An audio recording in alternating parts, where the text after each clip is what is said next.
শেষ হলো বাংলাদেশ ফুটবল লিগের মধ্যবর্তী দলবদল। যদিও এই ট্রান্সফার উইন্ডো কাজে লাগাতে পারেনি দেশের ঘরোয়া লিগের শীর্ষস্থানীয় বেশ কয়েকটি ক্লাব। ফিফার নিষেধাজ্ঞা থাকার কারণে নতুন করে কোনো ফুটবলার দলে ভেড়াতে পারেনি বসুন্ধরা কিংস, আবাহনী ও মোহামেডান স্পোর্টিং ক্লাব। তবে বসে থাকেনি বাংলাদেশ ফুটবল লিগের বাকি ক্লাবগুলো।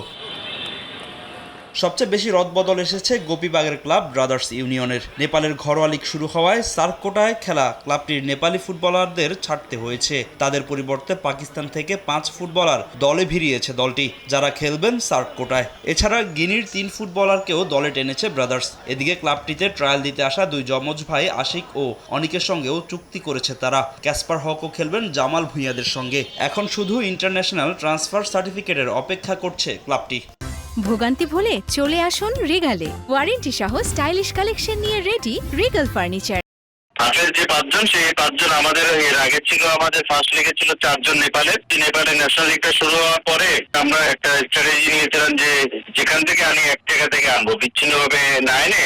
তো সেই ক্ষেত্রে আমরা যখন পাকিস্তানের 5 জনকে পেলাম 5 পজিশনে, তখন আমরা ওইখান থেকে প্লেয়ার গুলাকে নিলাম। ব্রাজিলের আর প্লেয়ার ছিল মার্কোস আর আইভরি কোস্টের ডিডিআর, ওদেরকে আমরা বাদ দিয়ে দিয়েছি। ওদের জায়গায় আমরা 3 জন গিনিয়ান নিয়েছি। সবাই কেমন আছেন? আমি ভালো আছি।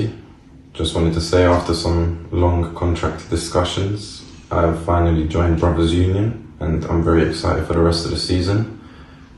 That all depends on international clearance from the FA, but there should be no issues with it.